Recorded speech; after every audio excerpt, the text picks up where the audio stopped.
Ladies and gentlemen, Actors Community Theatre here present for your delectation and I may say for the moral instruction of the young amongst you, the powerful drama of Marten and the murder in the Red Barn.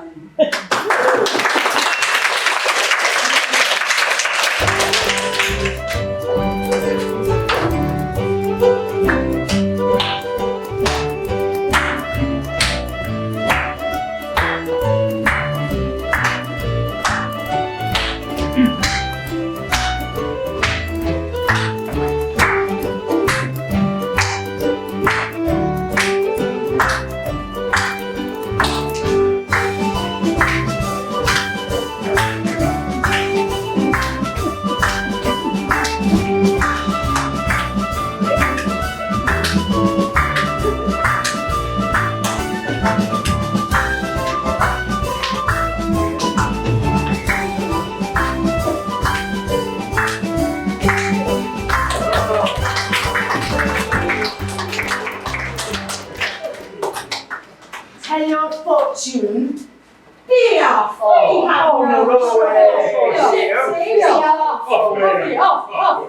Here, do not leave empty-handed. I'm sorry my friend should treat you so. You are a dear child. Tell me your name and I'll remember you in my prayers. Mariah Marten. Blessings on you, my child. Come on, everyone, drink up, Mariah. Fetch Remy to the bill. Yes, I do that.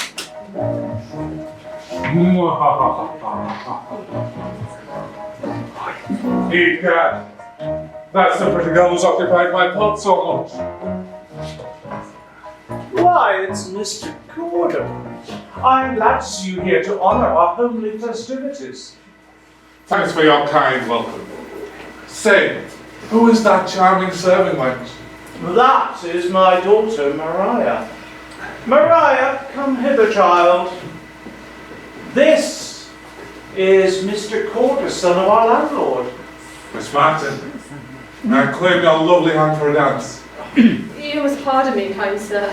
I never dance with strangers. Oh, you must excuse her, sir. She's only a simple country lass, and she doesn't have the manners of your fine London ladies. But she's a good, hard-working girl. The dance is starting! Away to the barn, everyone! Pretty and coy, yet she shall be mine, for I have set my heart on possessing her. And all the arts that flattery can devise I'll use to make her mine. This is the village where I lost my child, my Zelda. Here, I betray her, run her with empty promises and cast her off, heartbroken and neglected. She died in my arms, breathing the name of her seducer, and I have returned to wreak my revenge. Ha ha! There he is, my curses on his wicked head.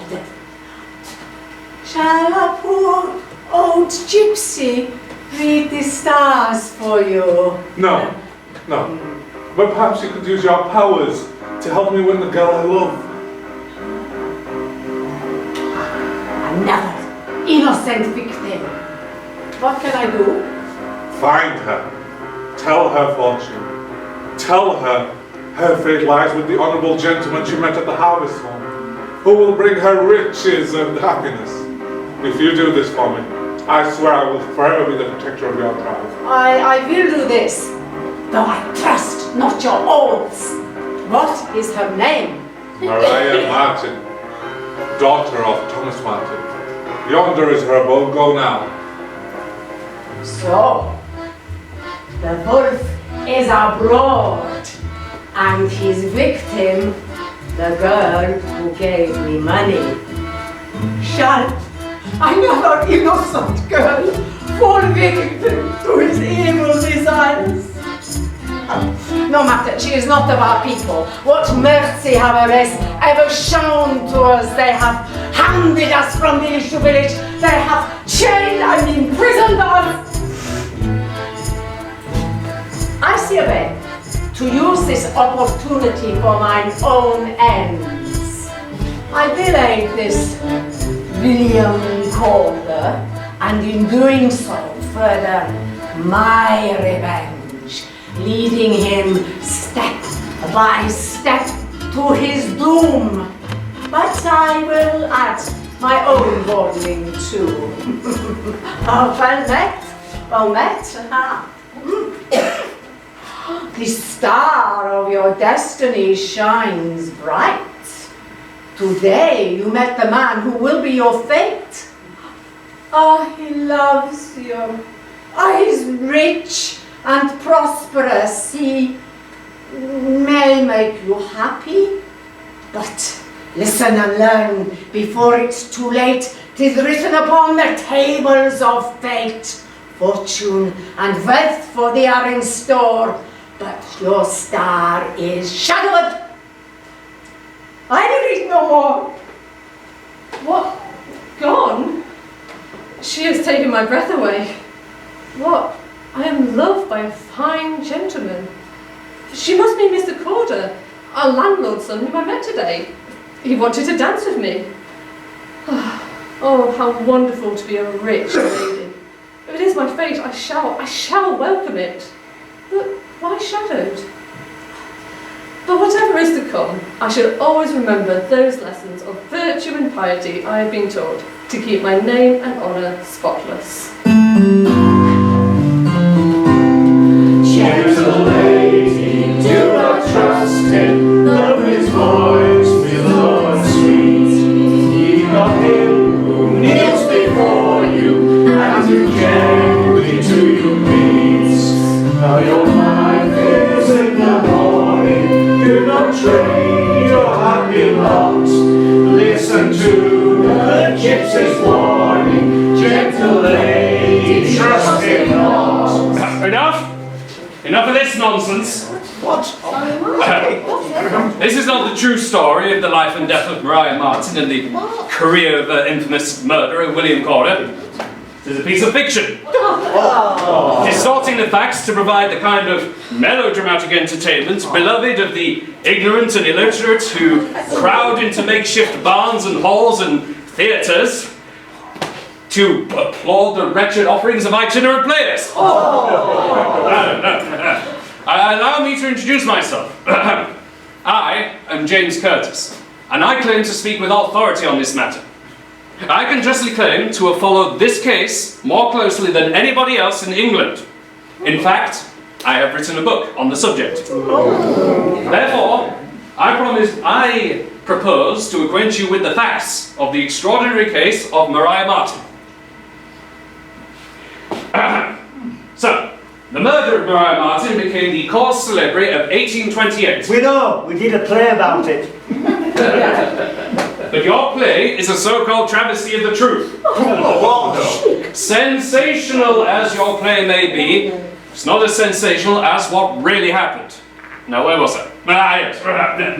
The murder became the cause célèbre of 1828, attracting thousands from all over the country to the court of Bury St. Edmunds in Suffolk for the trial of William Calder on the Thursday and Friday, the 7th and 8th of August.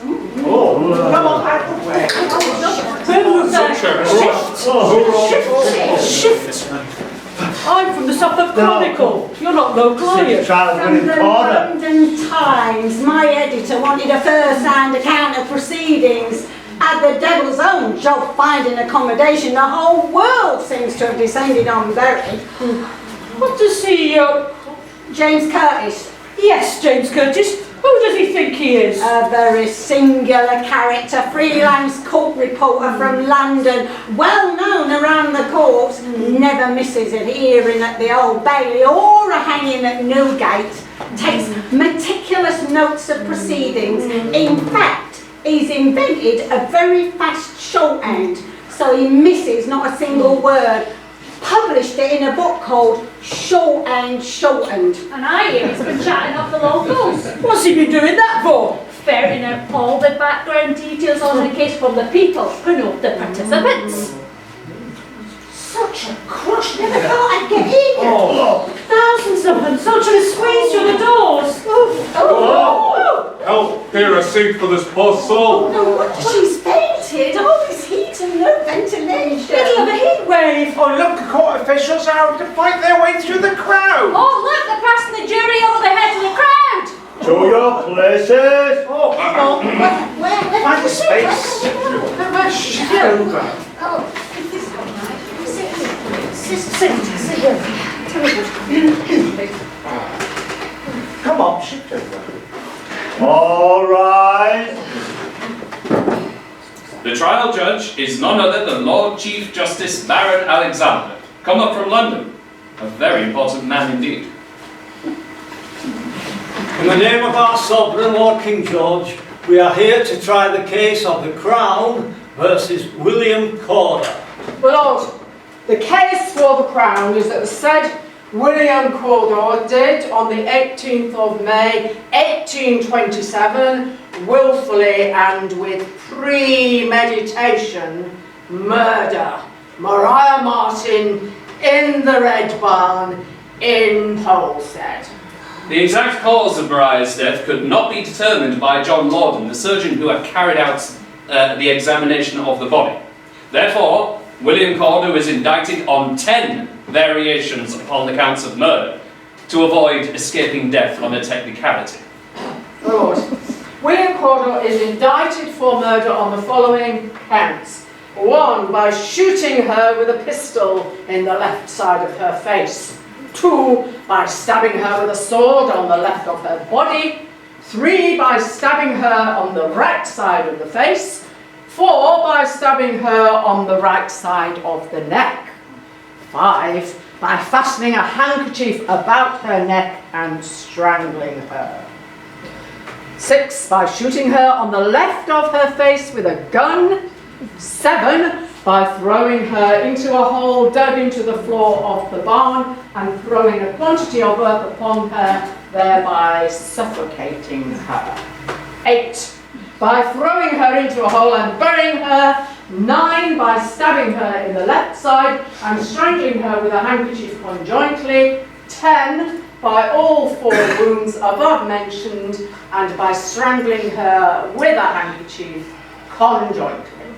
Prisoner at the bar. May I observe? Yes.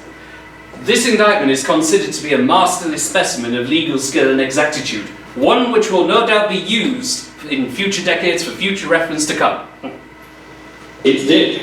It was being used by Suffolk police for training cadets well into the 20th century. Thank you, sir, for confirming my prescience. Prisoner at the bar, you have heard the indictment. How do you plead? Not guilty, my lord. Speak up, man. Not guilty, not guilty. Silence. Mr. Wayman, call your first witness. Call Thomas Marten. You are Thomas Marten of Polstead. I am, sir. Agricultural labourer. Oh, no, begging your pardon, sir. I'm a mole catcher. Though of low status, a mole catcher considers himself a cut above the average peasant. His skills are a closely guarded secret and well in demand by farmers. So he earns a supplemental living by selling the moleskins. And you are father of the deceased? I am, sir. Tell the court about your daughter Maria.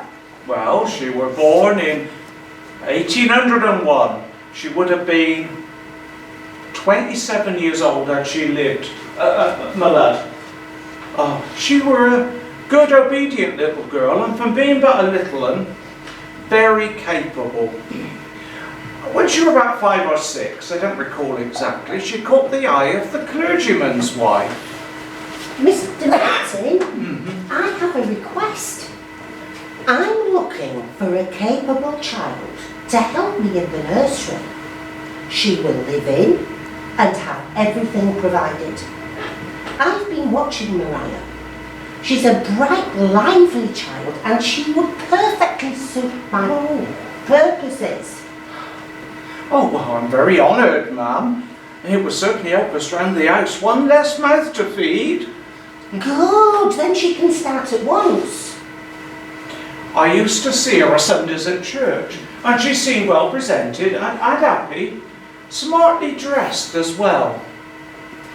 Oh, our little lass looks well, ma'am. I thank you for your care. Oh, she's a good, obedient child, quick and clever. If my eyes are not deceiving me, did I not see her following the hymn book and the Bible reading? Oh, yes, I taught her to read and to write too. Oh. And I've taught her polite manners. Oh. I think she has a bright future. I shall continue her education, and perhaps someday she may find a post as a governess. So, I had high hopes of our Mariah, but alas, my wife Grace died, and I needed Mariah at home to help look after the house and the little uns. How old was she at this time? Oh, 9 years old, my lad. Continue. Oh, she were a capable manager. Her only fault being that every spare moment she'd be reading somewhat. Books given by the vicar's wife. But I didn't try to stop her, given that the lady said she could grow up to be a lady's companion or a governess. If only I had not encouraged her to have ideas above her station. Take your time. Would you like some water? Oh, no, thank you, my lad. Well, presently I married again my current wife, Anne. And we had several more children, quite a houseful in fact. And so Mariah was still needed at home to help around the house, along with her sister Anne, of course. We called her Nancy, so as not to confuse her with my wife Anne, as it were. Mariah were growing into a very bonny young lass, and she would catch in the eye of the local lads. But it wasn't just the local lads who took note of her. Thomas Corder, eldest brother of the defendant, son and heir of the wealthy farmer Corder, the Marten's landlord, now enters Mariah's life with devastating consequences.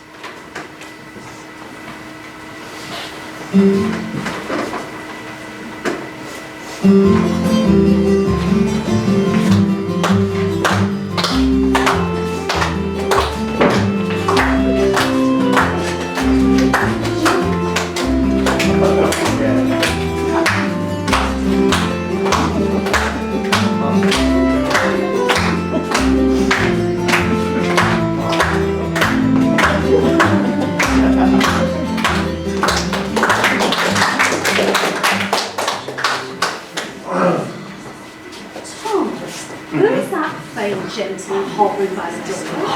Why, that's Mr. Thomas Corder, son of our landlord.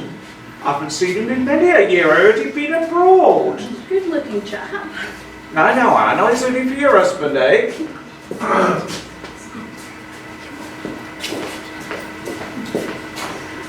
Who's that young girl? That's her, is Mariah Marten, daughter of Mold Catcher. Hey, come along, Mariah. Mariah! Father, can I stay a bit longer? George thinks he'll walk me home after. No, Mariah, you'll come home with us. Why not let's go home with George? He's a fine fellow and well thought of. No, she can do better for herself than the blacksmith's boy. With her manners and learning, she could even be a clergyman's wife. Come along, Mariah. We're going home now. Thomas Marten was a good churchgoer and was considered by his neighbours to be a man of good character. He had, however, not taken to heart the message of the hymn. The rich man in his castle, the poor man at his gate, God made them high and lowly, and ordered their estate. Was it his presumptuous that led to Mariah's undoing. All things bright and beautiful, all creatures great and small, all things wise and wonderful, the Lord God made them all. Mariah, the vicar's wife, she sent you round another book. Let me see.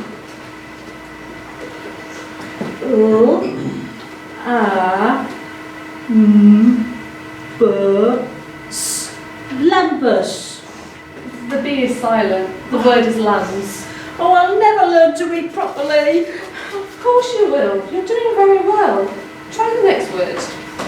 Tales That's right. from No, it's too long. Shakespeare. Lambs, tales from Shakespeare. What is that? The vicar's wife told me about Shakespeare. She said he wrote some of the greatest plays ever written. Tales from Shakespeare by Charles and Mary Lamb. Oh, here's one called The Tempest. Let's read it together. There was a certain island in the sea. Now you read. Of the inhabitants, Good, very good. there was an old man called Prospero. Very good.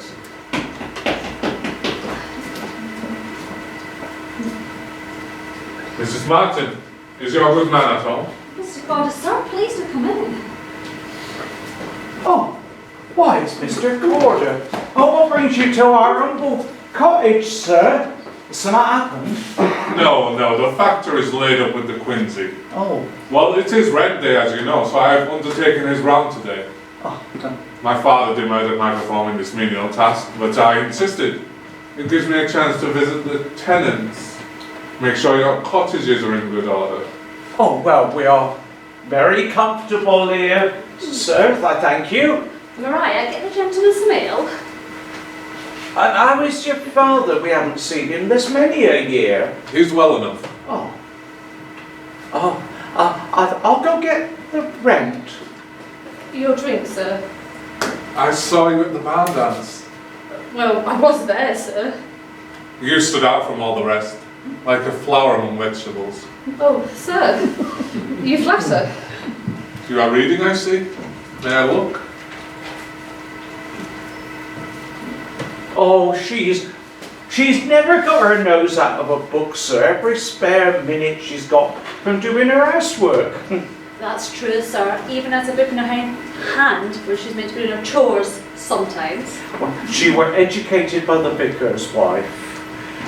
She can write a very good hand as well. And the books she sends for her to read, well, I don't know half the words is in them. A diverting book. Mr. Martin, may I call again when I have more leisure? I would like to get to know your interesting family. Oh, we would be honoured, sir. Oh, sir, you are forgetting the rent. And that is how it all began. I knew that reading would lead to no good, but Thomas wouldn't listen. Who knows what this young man promised this innocent but ambitious young girl? Only he could tell, but he has since died in an accident, drowned trying to cross a frozen pond. He won her trust, betrayed her, and then abandoned her. I were blind. He seemed a perfect gentleman. He appeared to be smitten with our Mariah. Well, he asked for my blessing. He hinted at, no, he more than hinted at wedding her. Oh, Mariah was besotted with him, and I thought this was her chance to make something of herself. Don't you know what's wrong with you, you stupid child? He suggests you, hasn't he? You let him have his way. You didn't you? I couldn't. Try not. He... All gentlemen are all the same. Every single one of them, no matter what your father says. And now, he has your child. No. Oh, I know all the signs, no doubt about it. What will become of me? Well, let's hope he marries you quickly. But he didn't. He said he couldn't because his father wouldn't allow it. He would have been disinherited. I delivered her baby, a little boy, a weak little creature that soon died. My husband Thomas was distraught to think his poor Maria had lost her reputation. Maria, that uppity lass, serves her right. Lost her virtue right enough. Too good for our George. Now she's not fit for anyone. So much for that Thomas Marten, looking above his station. Strumpet.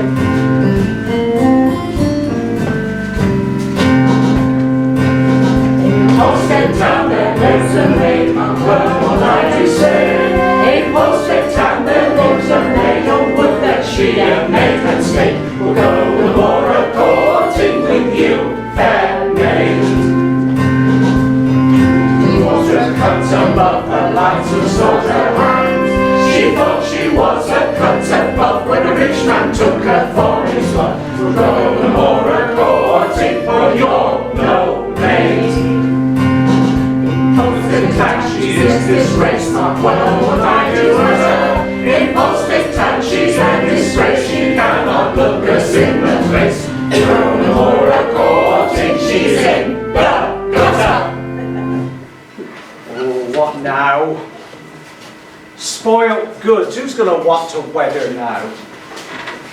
Not even a rough country lad, or perhaps some lecherous old labourer who wants his bed warming. Waste of all that learning. But it was the local squire, a man of unimpeachable reputation, who next cast lustful eyes on poor Maria. Squire Matthews. Squire Matthews? Never, child. He's a true gentleman and an honourable man. Squire Matthews, wherever did you meet him? Here! I was feeding the chickens when he came riding by. He got off his horse and asked me what I was reading. Reading instead of getting on with your work. We talked for a while. He was very easy to talk to. He seemed quite taken by my conversation. Oh, well, anybody would be. You've got the gift for it right enough. The squire's far above our station, put him out of the head. But he came by again today, especially to see me, he said. We walked and we talked and he told me he loves me. I don't believe I'm hearing this. He says he's thought of no one else since our first meeting and wants to be with me always. Come, child, this could be the making of you. Just don't encourage her, Thomas. Think about her reputation anyway when he finds He out knows she... already. I began to tell him my story, but he stopped me. Said he knows of my past. Does not blame me, but pities me. I was betrayed by a blackguard. You can marry any fine lady. He says my humble birth is no bar to him. My education, manners, and natural refinement are sufficient to grace any gentleman's parlour. But his family? He said they will honour my choice, and chosen me. Oh, I can lift my eyes from the ground again and to be the squire's lady.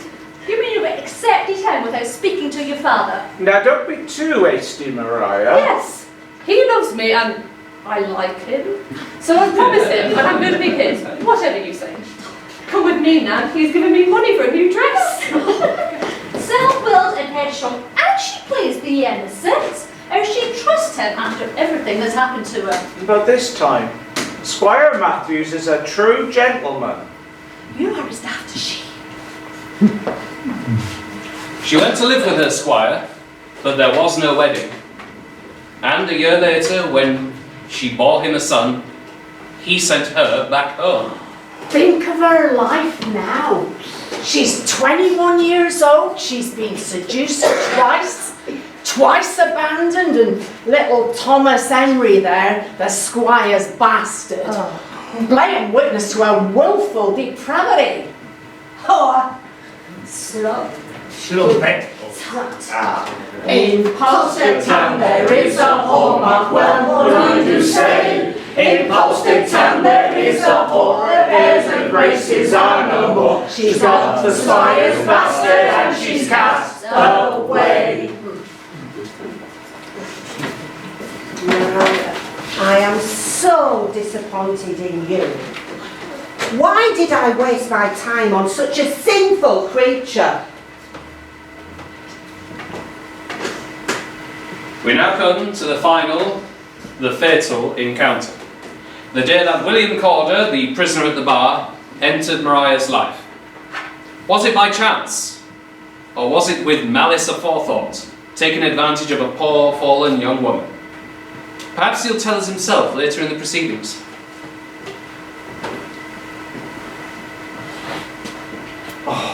Mr. Corder, I know you are our landlord, but I have to tell you, you are not welcome here. Your brother caused all sorts of trouble for my family and, well, he debauched my daughter. I know it, Mr. Martin. I'm only too well aware of what my brother did. But now he is dead, and I want to make amends anywhere I can. And thus William Corder insinuated himself into our family. By this time, his father and his 3 older brothers were dead, and he was the wealthy owner of the estates and our landlord. Oh, Mr. Corder, sir, please do come in. It's so nice to have some visitors. You'd think we were a house of lepers. We do not hold your brother's wickedness against you. He was justly punished by drowning those icy waters. Mrs. Martin, you have the soul of goodness within you, taking back your fallen stepdaughter and her bastard child. Most families would have cast her out to fend for herself.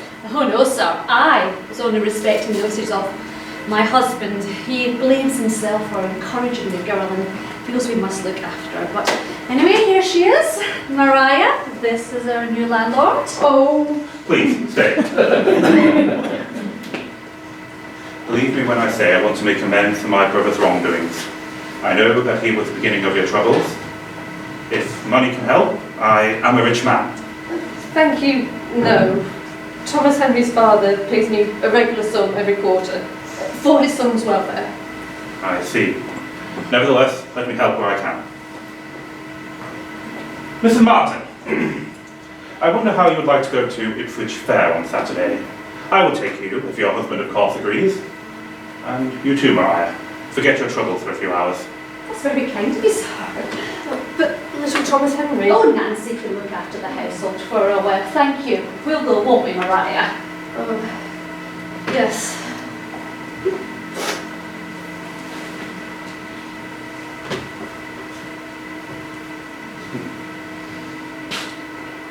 And in no time at all. And in no time at all.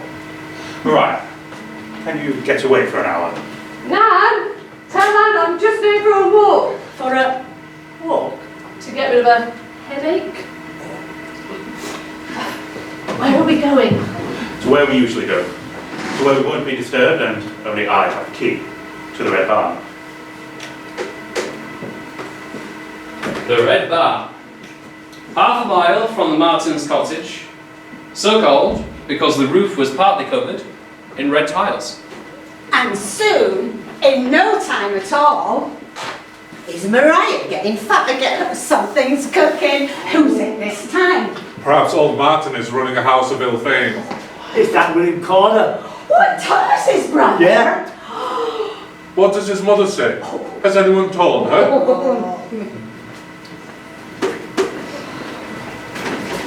Oh, Mariah, you are surely with child again. Williams, I have no doubt. Yes, but he has promised to marry me. Oh, make sure he does, my girl. This is your last, your only chance to redeem yourself.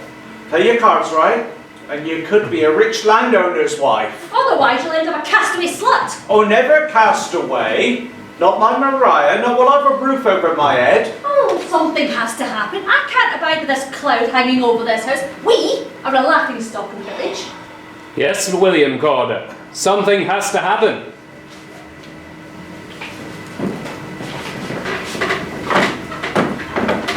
William, it is such a weight off my mind that you settled down into helping me run the farm, and running it, I have to say, quite efficiently. I rather thought when I lost your father and your brothers that I would somehow have to manage it on my own. You'd shown no inclination before, always gadding off to London and frittering away your inheritance. I always was overshadowed by my brothers, and I'm pretty sure father never cared for me. Now, Mother, I find responsibility suits me. Yes, responsibility, William. You need to start looking for a suitable helpmeet. Helpmeet. A wife, William. I shan't be here forever, and you need someone capable of helping you manage the estates. And I'd like to see some grandchildren soon. You sow plenty of wild oats in London, I'll be bound. So stop messing about with peasant girls. Yes, I've heard the gossip. Mariah is not exactly a peasant, Mother. She's well educated, well mannered, a cut above most country girls. Daughter of a mole catcher? Your brother's slut? Mother to the squire's bastard? Oh, yes, I've heard the gossip. How can you call her a cut above? If you'd only meet her... Meet her, how dare! Never even breathe her name in this house.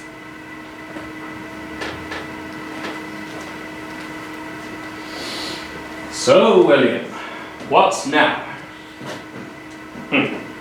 Meanwhile, Mariah had written to Squire Matthews to ask why he had not sent his quarterly cheque.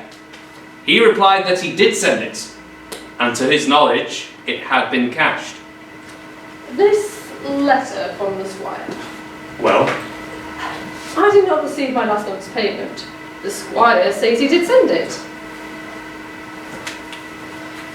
He writes that the postmistress at Colchester says a man named Corder claimed the letter, and that the cashier at Hadley Bank has identified you, William, as the person who signed the banknote and cashed it.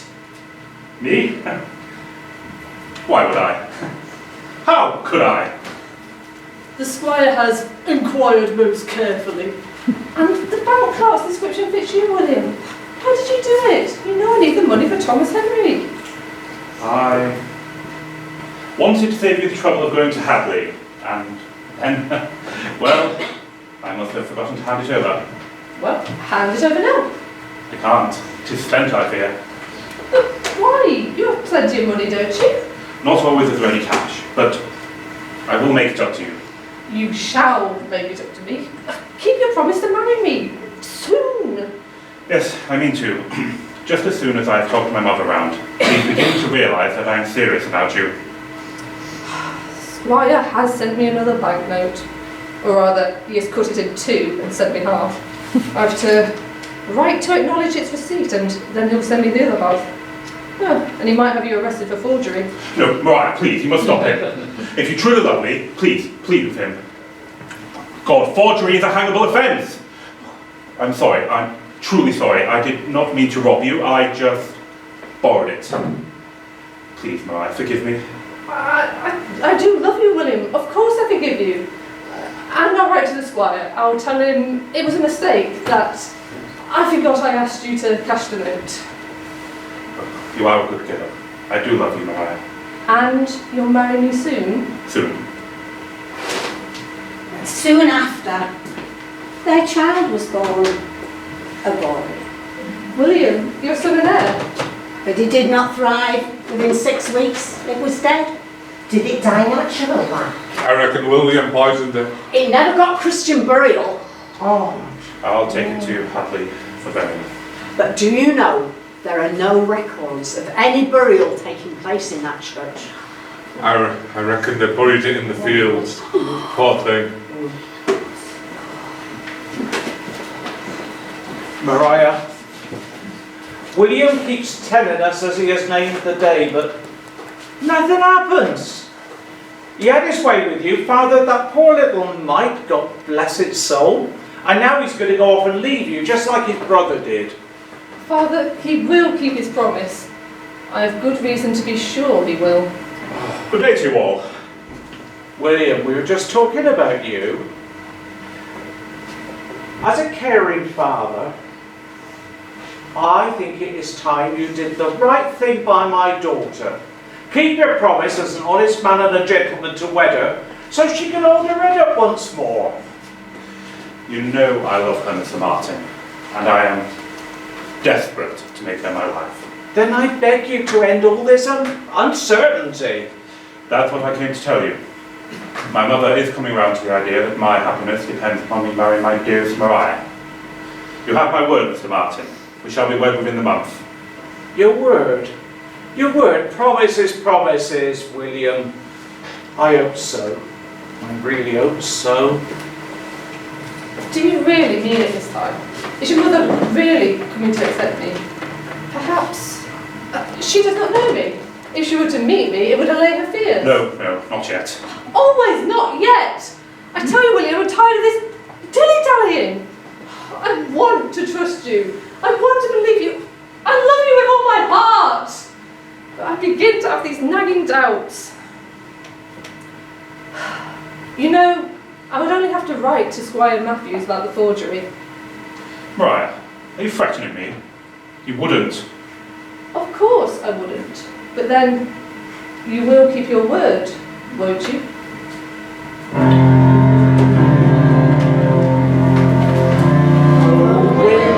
Oh William, what will you do? You've promised to wed your lover, 'tis true. Her father is urging the marriage too, but your mother's against it. Oh, what had to do? Oh, your lies and deceit are coming to a head. Perhaps it would be best if someone were dead.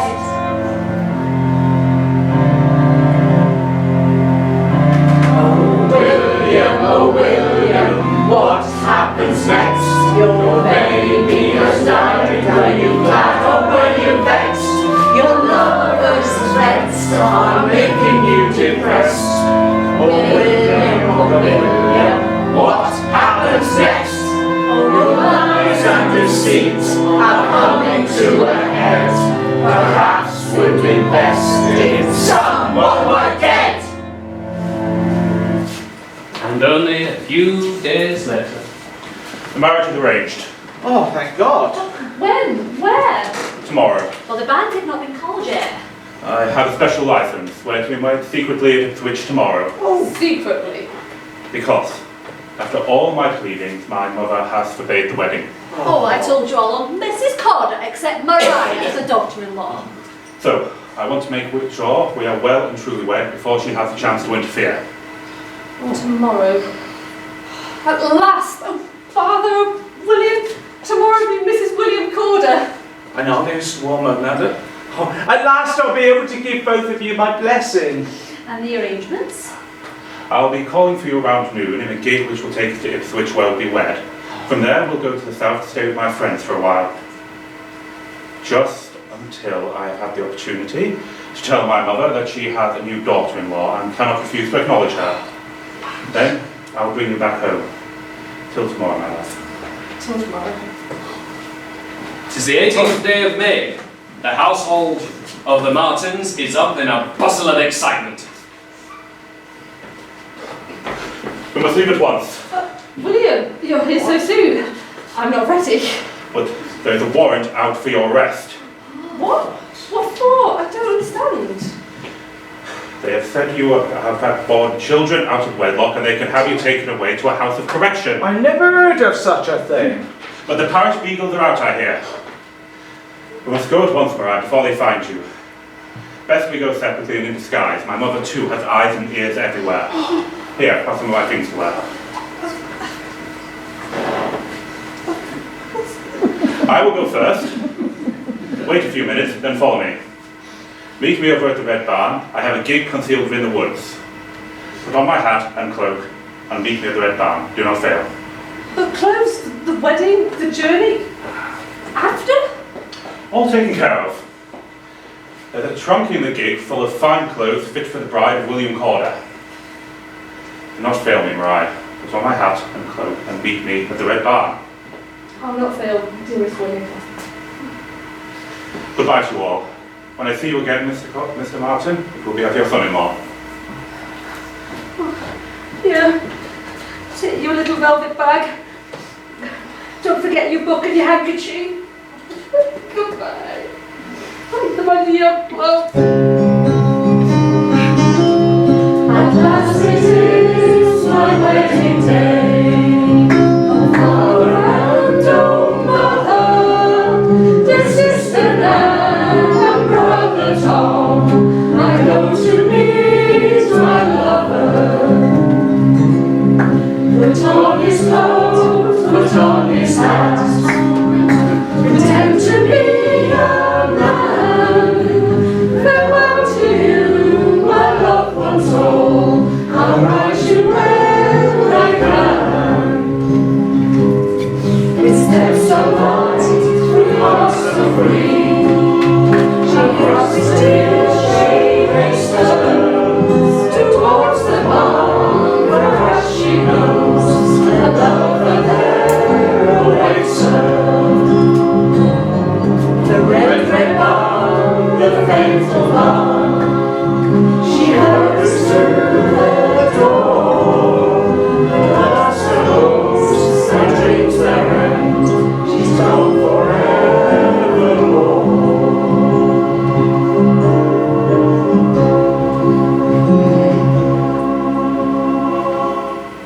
Who knows what happened when she went inside the red barn?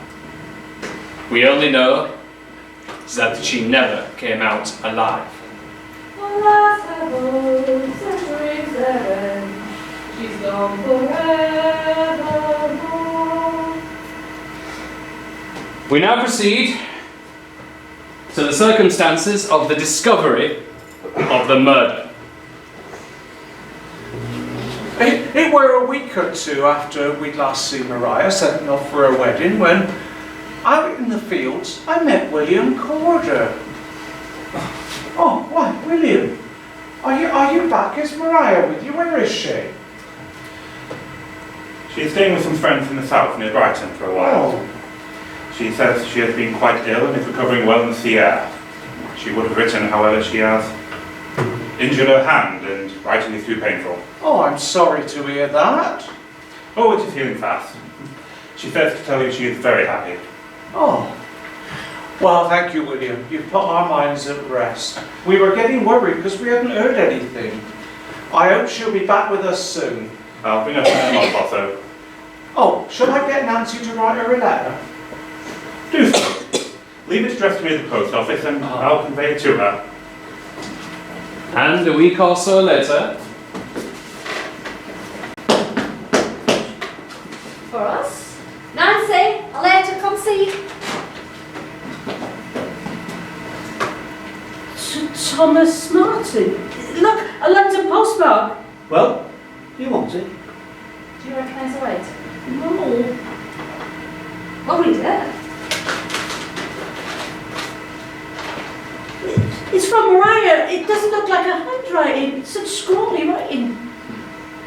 Shall I go get the penny? Aye, lass. Maria, like stepdaughter. Living in London now, is she? Married and settled now. Good day to you. It doesn't look like her writing. I didn't see it. It's scrawly. Father, a letter from Maria. Oh, well, read it out then. To my dear father and family, I write to you as best I can. My dearest William has told you how I hurt my hand. Though it heals quite well, it is still painful to write. So I hope that you can read this scrawly writing. Do not worry about me. I am very happy. Oh, Dearest William is so solicitous, and his friends so very kind. I believe William is with his mother just now, breaking our news, so I may be able to return to post it soon. Oh, good. Though William thinks the sea air much superior and good for my health. I like it here. It is more lively, and there is a circulating library, so I get my fill of books.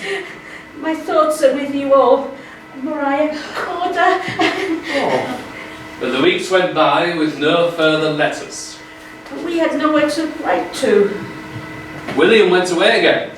Nobody seemed to know where. He's saying he's ill and gone to recover. Or he'll have gone back to be with Maria. You're right. but I were worried. It was more than a year since we'd last heard from Mariah and last seen her setting up on our wedding day. I thought, knowing my daughter, we ought to get news of a grandchild by now. On the right side of the blanket. But then my wife Anne, nagging at me with her doubts and fears. Something's wrong. She kept saying. Something's wrong. And then she started dreaming. I'm frightened, Thomas. Wouldn't you listen to me clinging on to your hopes? The same dream 3 nights. Oh, it's only your worries getting on your nerves, giving you nightmares, that's all. I know something bad has happened to Mariah. I do wish you'd listen to me. I had that dream again last night. I'm frightened to sleep. What dream, Mother? Oh, your sister Mariah haunts me in my sleep. She comes to me, blood dripping down her face and ghastly white. I call out to her and ask, what's happened? She takes me out into the field, and she points, and hoarse voice whispers, my body lies there in the red barn where I was murdered and buried. And then I'm in the barn, and she's pointing to the ground, saying, there I lie. Then she shrieks and vanishes. I wake up scared. I'm frightened. And last night I had the dream for the 3rd time. She points to the ground and she lies, pity me! Find my bones and lay me to rest. That's her ghost, I am sure of it. Thomas, it would not hurt you to look in the barn. Set my fear to rest. Oh, very well, I'll see what I can do. Before he had left Polstead, William Corner had ordered the barn to be filled entirely with grain. But then, some 8 weeks or so later, the grain had been disposed of, leaving the barn empty. Following the urgings of his wife, Thomas Marten applied for and was given permission to search the barn. The barn floor was empty, save for a few remnants of grain scattered upon the hard, beaten earth floor. But there was a patch that looked different. The earth seemed less hard. He began to dig there. And then he turned up a fragment of shawl. Horrified, he dug deeper. And 18 inches down, he discovered, partly wrapped in a sack, a body. A woman. In a shift and stockings and... Mariah, my poor dead child. Mariah Marten, murdered. Where? Dug up in the wrecked barn. Dug up by her own father. Did he bury her? No, someone else did, but he found her. He was led there by Mariah's ghost. Then he went to fetch, Thomas Marten went to fetch Constable Ayres, and then the body was What would taken... be left of it after all this time? The body was taken away to be examined by Mr. Lorden, the surgeon. And so, to the inquest. Oh, come on, shove over. What? No, I didn't hurt. Well, come on. Oh, who's that? I've never seen him before. Well, you wouldn't, would you? That's John Wayman, the coroner from Bury St Edmunds. Oh, fancy. Constable Ayres, Yes, sir. you were sent for by Mr. Marten after he exhumed the body, Yes, sir. and what did you find? The body was partly enveloped in a sack. Must have been there some time, for it was somewhat decomposed. It was obviously that of a woman, clothed only in a shift, flannel petticoat, stays, stockings and shoes. There was a dark staining on the clothes such as would be caused by blood, and there was a handkerchief tied about the neck. And what did you do? I had the body conveyed to the surgeon, Mr. Lorden. Thank you, Constable Ayres. Mr. John Lorden. Mr. Lorden, you examined the body. Yes, sir. And tell us your findings. Well, despite the decomposition, there were appearances yet remaining to indicate that the deceased came to her death through violent means. The visible appearance of blood on the face and on her clothes, and also on the handkerchief, which appeared to have been tied extremely tightly. Beneath its folds, a wound was visible in the neck. There was also a wound in the right eye, and it seemed as if something had been thrust in, breaking several small bones and penetrating the brain. It was not possible to tell with any certainty whether the death was caused by stabbing or by means of a firearm or by strangulation. Perhaps the employment of all three, sir. Thank you, Mr. Lorden. Thomas Marten, you found the body and identified it as that of your daughter, I did, sir. I could hardly know her, she was so... But the clothes, those clothes, they were truly hers. The petticoat which she'd embroidered, especially for her wedding, and put on that morning. Thank you. The Marten family have attested that the last time they saw Mariah was alive was on the morning of the 18th of May, crossing the field to go to the barn to meet William Corder. From thence, they believed, Mariah and Corder were to go to Ipswich to be married by special licence. There is no record of any such licence being issued or that a wedding took place. It is our view from the testimony given today that Mariah never left the Red Barn, but was there violently done to death by stabbing or by shooting or by suffocation or by strangulation. The chief and only suspect is the said William Corder. A warrant is therefore issued for his arrest and arraignment. The hearing is adjourned. About William Corder, everyone's looking for William Corder. He must be one who did the murder on a fine May morning. Hooray, what a to-do! Hooray, what a to-do! Hooray, what a to-do on a fine May morning. Shocker, snacker, strangle great day, doctor, grave and buried the day. Let the body live on day on a fine May morning. Hooray, what a to-do! Hooray, what a to-do! Hooray, what a to-do on a fine May morning. Who knows whereabouts William Corder? Everyone's looking for William Corder. He was the one who did the murder on a fine May morning.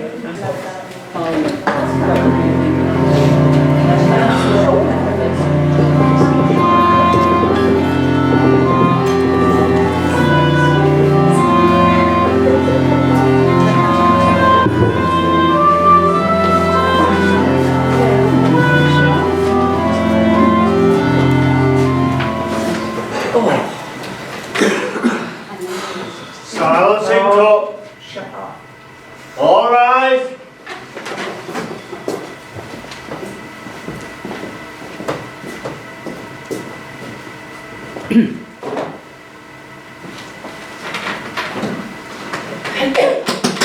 Let us proceed to the circumstances of the arrest of the accused. We will hear the evidence of Constable Hares. Yes, my lord. Mrs. Corder, I hope you will cooperate with the law. We need to find your son. I have nothing to say. I do not see how I can possibly help. I've heard malicious gossip, but there is not a shred of truth in it. Nevertheless, there is a warrant for his arrest. My son is not a murderer. Mrs. Corder, if you refuse your assistance, even you can be arrested on the obstruction of justice. If he's innocent, the court will clear his name. I would be obliged if you would tell me the whereabouts of your son, William. I last heard from him from the Isle of Wight. He was ill last autumn and he went there to recover his health. Do you have an address? No, I do not. You have received letters from him? Yes, I have. I should like to see them if I may. I only wish to see the envelopes. Yes, I see. No dresses, but all London postmarks. Thank you, Mrs. Carter. I'll trouble you no further. Good day, ma'am. Thomas Marten had shown me the letter they supposedly received from Maria. That too had a London postmark. I thought we'd better start looking there. It had been almost a year since anybody had seen William Corder, let alone any news of his whereabouts. So let me enlighten you as to what had happened to him since he had left Polstead 9 months before.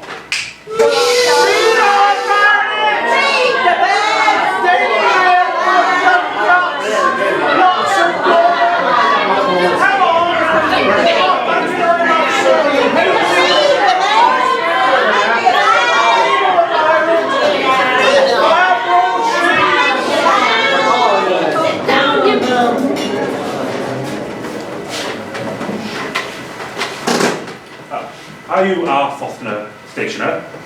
I am, sir. How may I serve you? I have filing and paper, perhaps a computer inkstand? No, thank you. I believe you offer a post-raison service. I'm looking to place an advertisement in the London Times and wish for the client to come to this address under the initials AZ. Certainly, sir. That will be box 22 and twopence per week. Your name, if you please? William Corder. I live a few doors down on Leadenhall Street. I'll call each week for the replies. Thank you.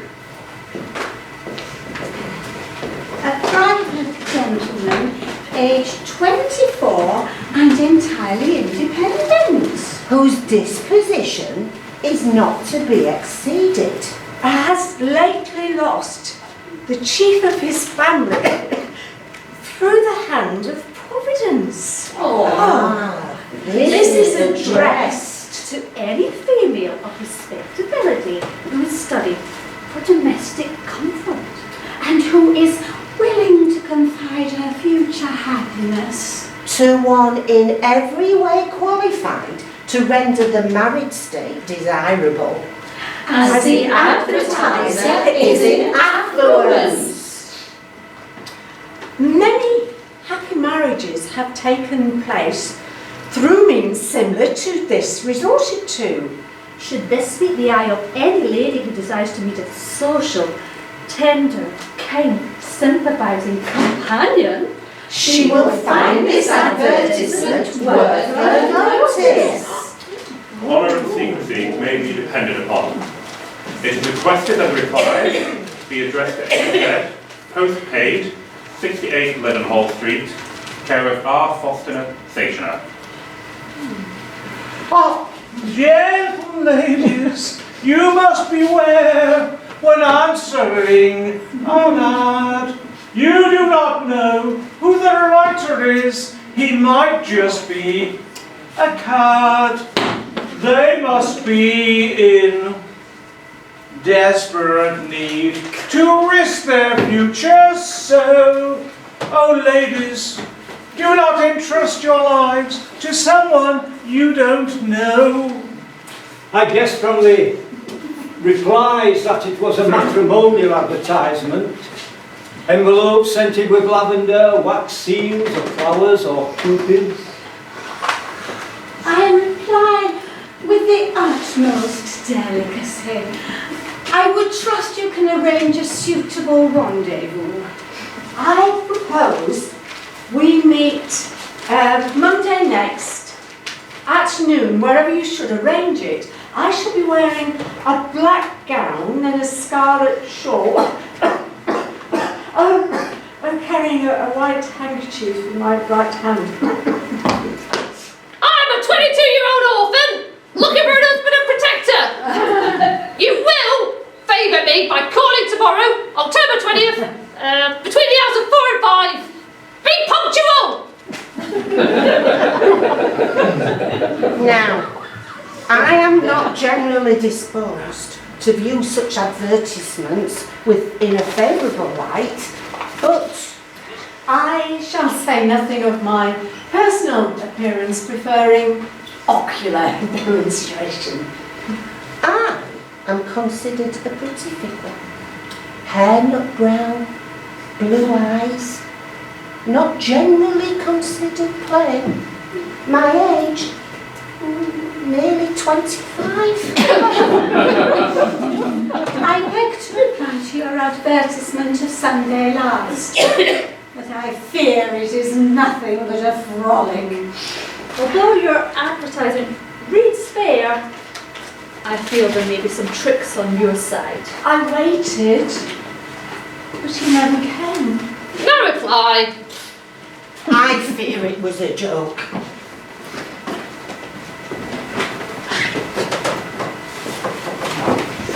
May I presume, madam, since you're wearing a white shawl and carrying a Times newspaper, that you are here to meet a gentleman called A.Z.?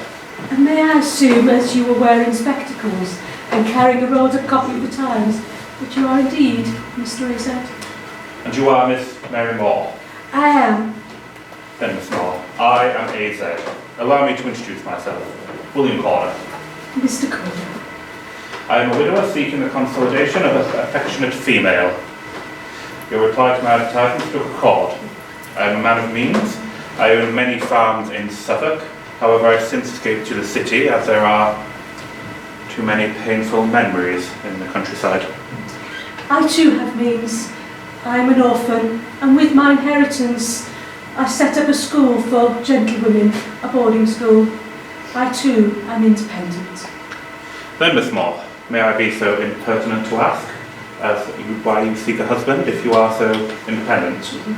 Because at school there is no comparative companionship, and I have become lonely and an orphaned, unmarried woman alone with no father, and her brother and family too far away to help her can become the target of unwanted attention. I perfectly understand. Then, Miss Moore, let us take tea in this elegant tea shop and get to know each other. They met every day and got on famously. Within a week, he proposed and was accepted. They settled down to companionable, respectable married life. I have sent to Bow Street in London, and I received this reply from one of their best runners, Officer James Lee. Ah yes, Officer James Lee. He was later involved in the strange case of Spring-Heeled Jack. But I digress. As you were, Constable Ayres? From Officer James Lee, Bow Street, London. Though we started with only a slender clue, we have tracked our quarry from place to place and have reason to believe we have discovered his whereabouts.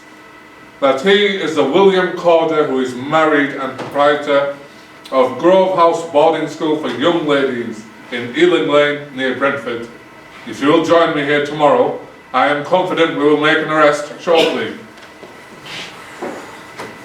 Oh, good morning, Mrs. Corder. Are you feeling better today? Much better, thank you, Abigail. I see the girls are not down yet. They're becoming tardy. I feel I'm having my appetite back. Is the porridge ready? The girl's not down yet, Abigail. Call, William. Yes, sir. Oh, here they come now, sir. But not Alice. Always the last down to breakfast. Have your porridge, my lady. Abigail, hand me the eggs. Yes, sir. Sorry, Mr. Corder. One of these days you'll find you'll have missed breakfast altogether. Have your pan of boiling water, Abigail. Here, sir. Thank you. Then put 6 eggs in it and I'll finish them. Mary, my dear, please go see who that is. Good day to you, ma'am. I should like to speak to the proprietor. I'm interested in placing my niece at this establishment. Come in. You're early. You will find us still at breakfast. My dearest, this gentleman is... James Lee. Mr. Lee. He's inquiring about boarding his niece here. Welcome, sir. I'll be with you in a moment. I'm just timing these eggs. You may serve them now, Abigail. Now, sir. Could I speak to you in private, sir? Of course. Please accompany me to the parlour. You are William Corder, proprietor of this establishment.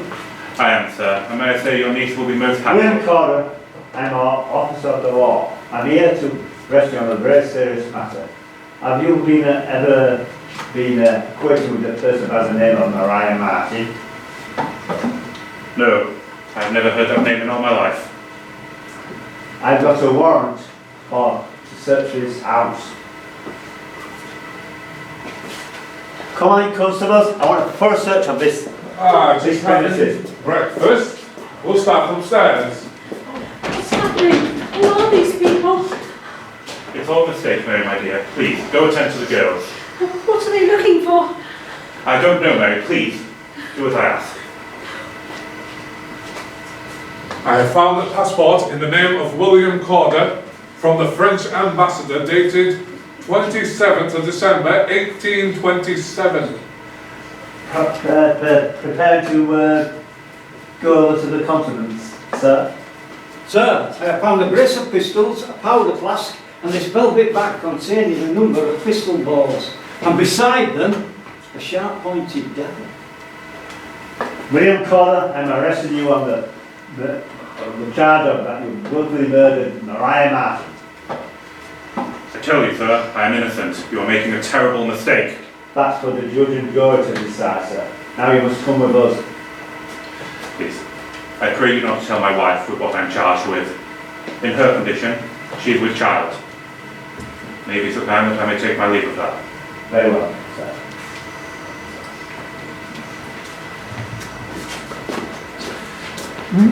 Mary, my dear, I just have to go with these gentlemen to sort out this little matter. I shall be back soon. Please, be brave. You ladies, go to your classroom. Corder, everything all right, Mrs. Corder? Yes, go on now. Heard him say he was from the police, that it was a serious matter. Mentioned a woman. I wonder, does she have a claim on him as his wife? Oh, my poor unborn baby.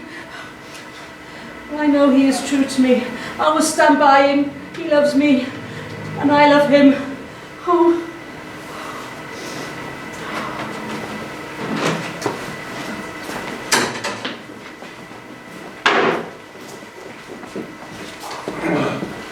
Well done, Mr. Lee. You found him then. He was a slippery customer, that one.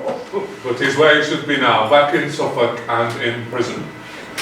You know, it took us all the time. It seemed all the world and his wife must have heard about the murder. And you've never seen such crowds all along the road from London, shouting and waving at the coach. It was 9 o'clock when we arrived at the coach in Colchester. You've never seen such a crowd of people there already waiting for us outside the inn. We took our prisoner through the crowd into the inn, and we saw the magistrate, not the magistrate, sorry, the landlord. Oh yeah, I know. I'm a little bit drunk, you know. And we asked him, and he said, let us lock him up in a private room. And he brought the prisoner some bread and ale. Yeah, and then I left Constable Ayres here in charge. Then I went to the local jail. I met the governor, asked him if I could place my prisoner at his jail, and he asked me if I had a warrant, which of course you know I did. He refused. So what did you do? we had to all stay in the inn. I was the one who drew the short straw. I had to spend the night in the same bedroom of the prisoner. And not only that, in the same bed. With him handcuffed to the bedpost, and me handcuffed to my prisoner. Scarce a wink of sleep I got. Well, have a drink on the house, lads. You've earned it.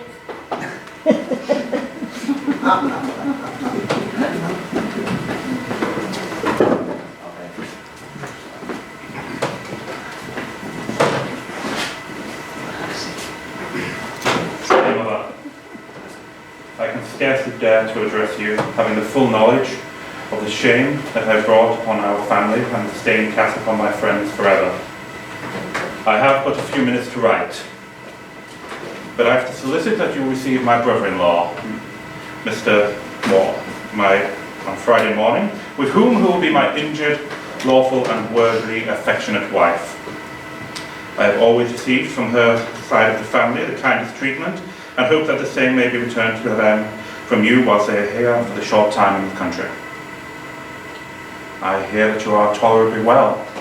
I may perhaps be allowed to see you, however that is unclear. Instead, I must beg to subscribe myself, your affectionate son, W. Calder.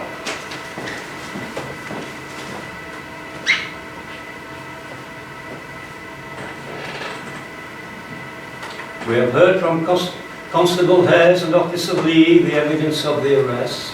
Has the prosecution further witnesses? Yes, my lord. Call Nancy Marten.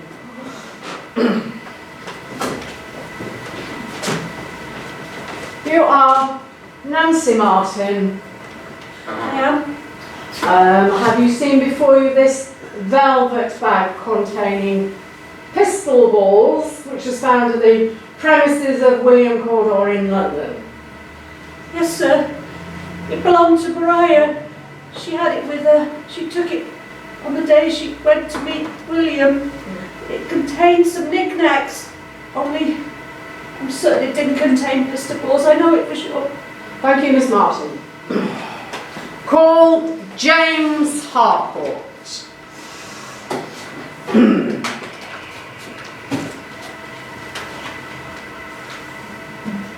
You are James Harcourt of Harcourt Gunsmiths of Ipswich.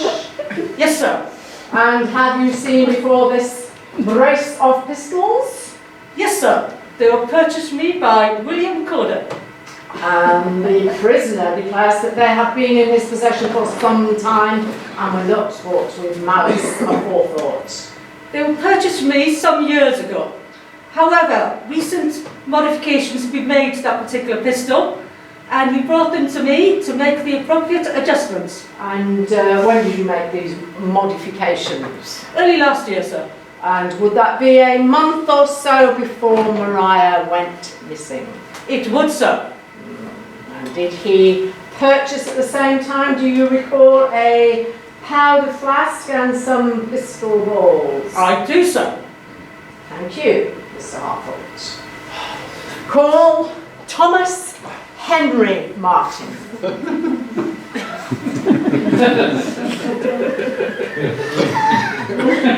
You are Mariah's brother. How old are you? 10 years old. Thomas, tell the court what you saw the day your sister disappeared. About an hour before William came to fetch Mariah, I saw him crossing the field towards the red barn, and he had a pickaxe and a shovel over his shoulder, and he was carrying a sack with something in it.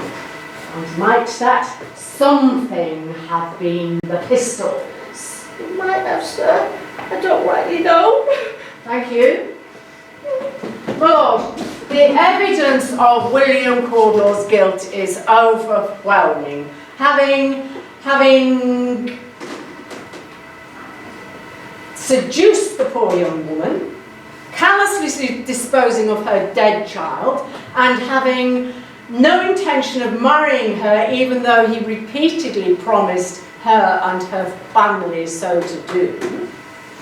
On the morning of the 18th of May, they accused William Cawdor with premeditation, having provided himself with the wherewithal to commit the murder, namely pistols, powder, balls and a dagger, and also a pickaxe and spade, was seen crossing the field to the barn to make preparations.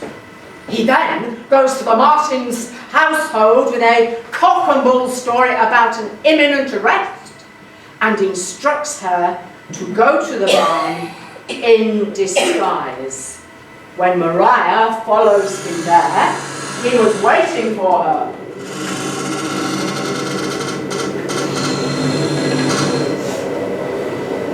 William, where are you?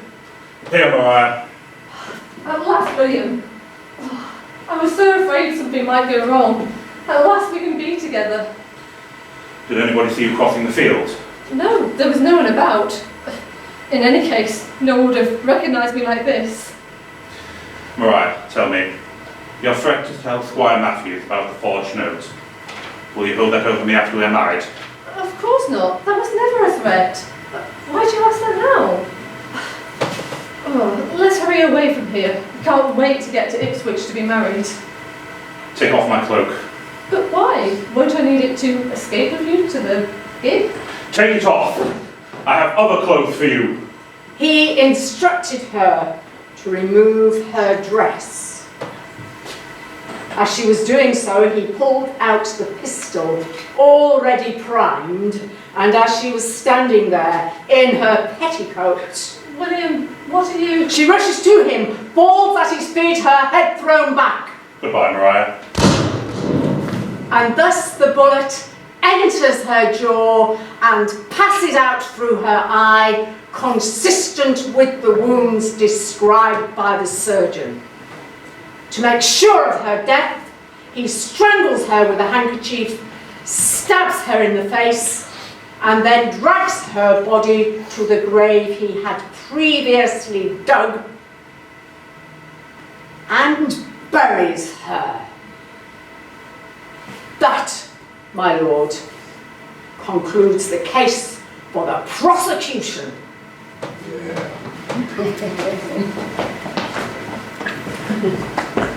Let us now hear the case for the defence. My lord, my learned friend's account of the death of Maria Marten is pure conjecture. I beg, therefore, that you, my lord, and the jury dismiss from your minds the prejudice that has necessarily been excited against Mr. Corder. While evidence adduced is sufficient to arouse suspicion, it is wholly circumstantial. The only person who knows the truth because he was there is William Corder. He will give you his clear and honest account of what happened. I call William Corder.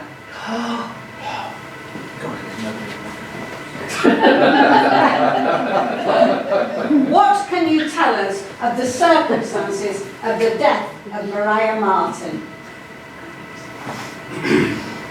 No man regrets more than I do the death of the unfortunate Maria, the circumstances of which I am about to relate. I have much to regret, but I for one moment did conceal them. However, I was so horrified and stupefied at what took place, I knew how not to act. You have heard of the birth and death of our young child, whose death was not by violence, but by natural causes. Maria and I took the child to Hadley for burial, after which we returned to my house in Polstead, which I shared with my mother, through means of a private staircase. Maria remained concealed in my room for 2 days. The pistols which were spoken of were on the wall hanging. Responding to her urgent request, I showed her how to use them. She must have contrived to get them into her possession. She was suffering greatly with depression at the time. As you have heard, I was much attached to her and arranged to marry by special license. When we went to the Red Barn, a quarrel erupted on this and other matters, and Maria flew into a passion. Secrecy! Nothing but secrecy! Secret tricks here in the barn, the secret burial of our poor little man, hiding me in your house lest your mother find me, and now to be a secret wedding, with none of my family about me! I told her, Maria, you must not go on so after we're married. She then changed her clothes and began to cry. I'm educated. I've read more books than you. I know how to behave like a lady. I can hold my own with your kind. I was highly irritated and asked, if you are to go on so before we are married, what am I to expect after? She again upbraided me. Why did you deny our child Christian burial? Ashamed to acknowledge you were its father. Burying it in the field. And what if someone finds it? Sure, God will punish us. I don't know why I let you persuade me. You are selfish and mean. Not like your brother. He abandoned me. He was never harsh as you are. And then I, being passionate at her unreasonable words, told her I would not wed her, and turned to leave from the barn. I had scarcely reached the exit when the report of the pistol reached my ears. I turned, and found her body lying there, across the floor, apparently dead. It struck me to call for a surgeon, however, I did not. I lifted her head to afford some assistance, however, I was horrified to find her body lifeless. To my shock, the deed had been done with one of my own pistols. I realised that I was the only person who could tell how the terrible deed took place, and it looked bad for me. I then resolved to bury the body as soon as I was able. And what are your subsequent actions and evasions to suggest to her family that she was alive after she was dead? That may be ascribed to my fear and guilt. Not guilt of the crime, but guilt of the concealment of her death. I put it to you that the circumstances that I have related have no direct proof and are only known to the parties that were involved.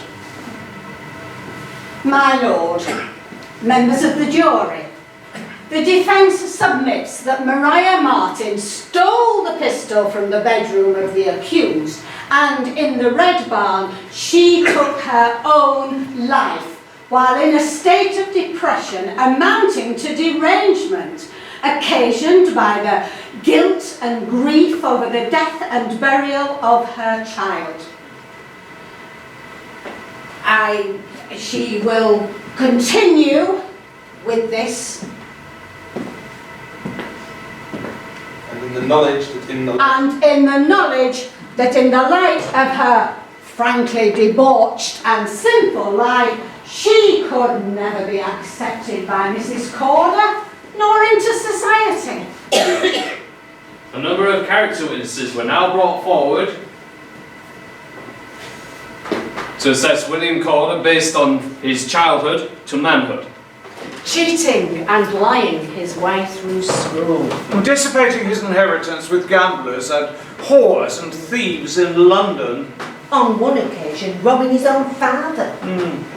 After those misdemeanours, a number of people were brought forth to testify against Corder's good character. He was a loyal and dutiful husband to his wife. A respectable and respected proprietor of a school for young ladies. The judge summed up, the jury retired, and returned within half an hour. Do you find the prisoner guilty or not guilty of the murder of Maria Marten? Guilty. Prisoner at the bar, you have heard the verdict of your peers. Do you have anything to say before I pass sentence on you? I did not kill her. William Corder, you have been found guilty of the willful murder of Maria Marten. You will be taken from this place, and 3 days hence, on the 11th of August, you will be taken to the place of execution, where you will be hanged by the neck until you are dead. Your body afterwards handed to the College of Surgeons for dissection. Take him down. All right.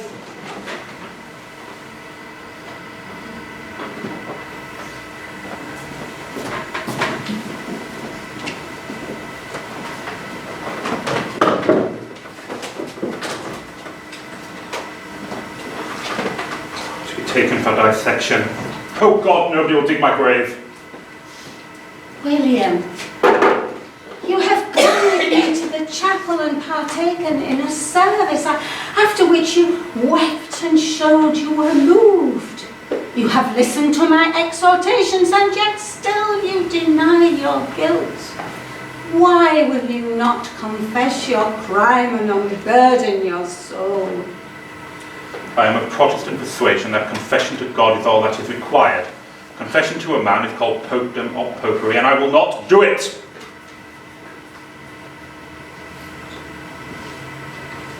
His wife, who had visited him at 2 o'clock on Saturday, was allowed one last visit on his final day. It was, according to the prisoner governor, a most affecting scene. Surely Surely there'll be a reprieve. You told them you're innocent. She killed herself. Mary, my defence counsel has not applied for a pardon.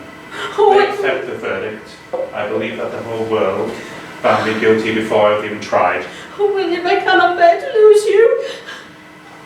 Mary, I fear that you may be ill-treated for my sake. However, I hope that our child will be consolation to you.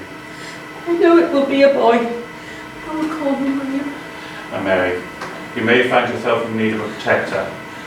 If you must marry again, I implore you.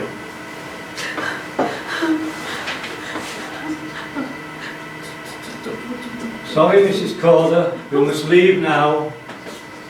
No, William, no. The parting scene was dreadful. Mrs. Calder was carried away in a stupor. On Sunday night, the night before the sentence was due to be carried out, the prison governor, John Orange, visited William. William, you still refuse to confess to your crime. You insist on your innocence. I've already told the chaplain I've made my confession to God.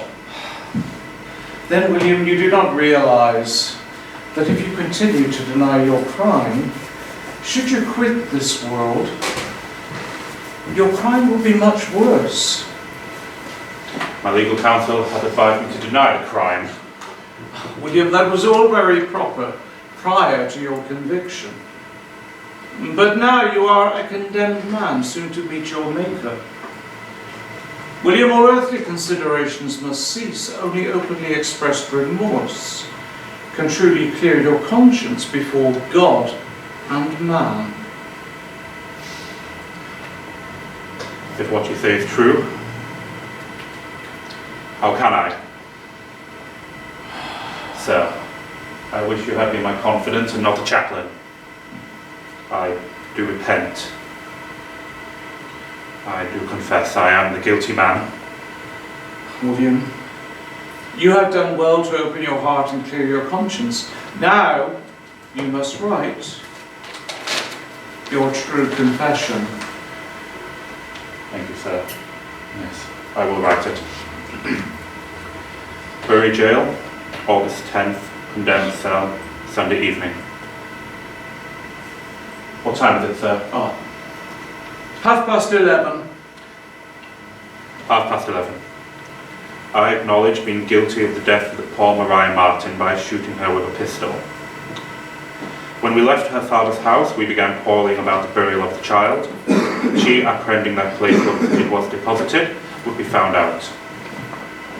The quarrel continued on this and other subjects. A scuffle ensued, and at the time I think she had hold of me. I then took the pistol from the side pocket of my velveteen jacket and fired. She fell and died in an instant. I never even saw a struggle. I was obliged to go home for a pickaxe and a spade with which I dug the hole and then buried the body. I think I dragged the body by the handkerchief round the neck. I then went the next day and washed the blood from the barn floor. I have been guilty of great idleness, and at times led a dissolute life, but I hope through the mercy of God to be forgiven. W. Corder. Witness to the signing, John Orange. William, God sees your heart and may grant you forgiveness, and may He have mercy on your soul.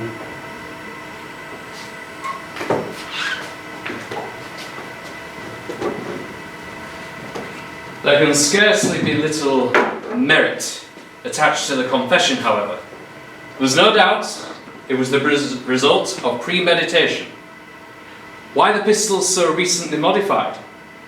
Why the loaded pistol in his pocket? He was seen with a pickaxe and spade before the murder. And why would Maria have been demurring and quarrelling about the wedding to which she was so anxious to accomplish? Monday morning. They've been thronging since the early hours, thousands of them, to witness the hanging. They'll never get him out through all those crowds in front of the prison gates. I have them knocked a hole in the side of the jail to get him out to the gallows unhindered. Upwards of 7,000 persons, a considerable proportion of whom were women, occupied every single spot available to glimpse at one final scene of the wretched man's life. He was switched off at noon, and before he was taken out, he was heard to murmur, I am justly sentenced, and may God have mercy on my soul.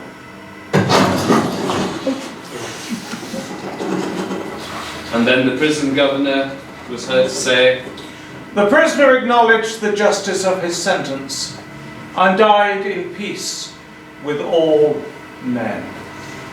Why is everyone going to shower? They're exposing the body for all to see before they take it tomorrow to the prison hospital for dissection. and that was the result, and that was the end of this notorious affair. It so, however, caught the public's imagination that broadsheets and ballads were on the streets within hours of Corder's death.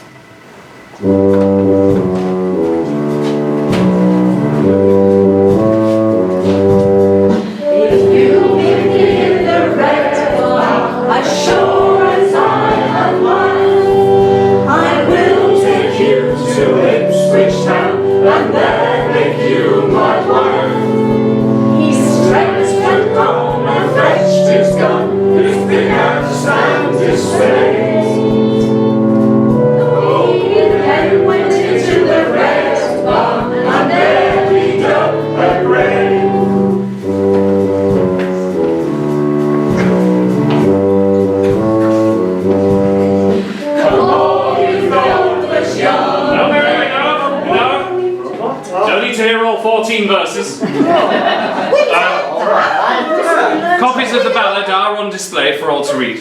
However, this broadsheet ballad, ludicrously purported to be written by Corder himself, sold a million copies. Now, I spent some time in Polstead, interviewed many who had close and personal connections with members of the affair and trial, and in my findings, I called by the greatest criminologists the most contemporary account of the trial. It is entitled An Authentic and Faithful History of the Mysterious Murder of Maria Marten. Copies may be available on the door on the way out for the sum of 1 florin. It's been out of print for over a century. Good day to you all. Oh, well, that's happening. Stop! What? You have still not heard the truth. Who are you? My name is Mrs. Hampson. Since the trial, I've been making my own investigations because I found the story of Anne Martin's dreams very suspicious. Oh, my I thought she probably knew more than she pretended. That's right. I wondered about that. It was very convenient, all them visions. Now, what do you think I found out? That among William Corder's circle of friends and acquaintances in Polstead and in London were Thomas Griffith Wainwright, painter and critic, also forger and poisoner. Samuel Smith, known to my friends for obvious reasons as Beauty Smith. Hannah Fandango. Yes, that is my real name. and I discovered that. I am Anne Marten, wife of Thomas Marten, also good friends. Gossip has it that you were William's very intimate friend. Were you complicit in the murder? Through jealousy? How dare you! Well, I wanted some answers. I learned that Wainwright and Smith had been convicted of theft and transported to Tasmania. Well, here's So I travelled to the Antipodes, found the convicts and heard their story. Well, here's my story. Hannah Fandango, Mariah Marten and I had conspired to burgle William's mother, Mrs. Corder. William had told Mariah where she kept her money and her silver plate. Hannah Fandango and I were hiding in the Red Barn when William and Mariah came in, supposedly on the way to their wedding. They started quarrelling. Don't know what about. Then they started fighting, and somehow or other the pistol went off. Oh, Mariah fell to the ground, William ran away. Then she started shrieking something horrible, and so to silence her, put her out of her misery, I stabbed her to death. Where then, William came back in and assumed that he'd killed her. We didn't put him straight, we just snuck away and left him to bury the body. Oh, he may not have actually been the one who killed her, but he was the murderer because she would have died of her wounds anyway. So you see, it was not premeditated. And William did not actually murder her. But anyway, even if he had escaped the gallows on that charge, he would have eventually been hanged for forgery and possible child murder. So, poetic justice. But I still want to know who told Anne about the murder.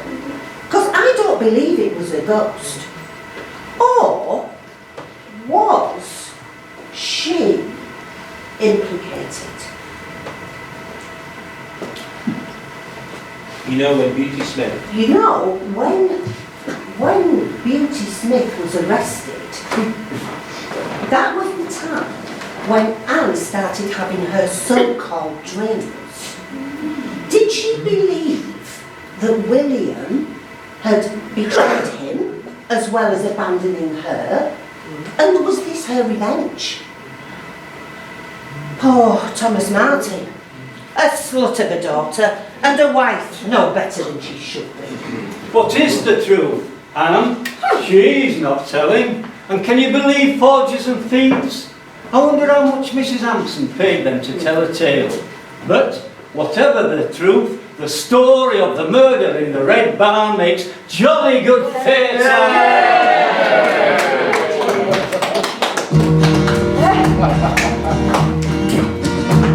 Mariah lived in Boston town 200 years ago. Her early promised life it was a short life full of woe. So sings out the tale, beware the tale, the tale of poor Mariah. And all because she had her power to status did aspire. For the death became the stuff of blood and thunder praise. We tried to give the simple facts in less sensational ways. So sings out the tale, beware the tale of Corder too.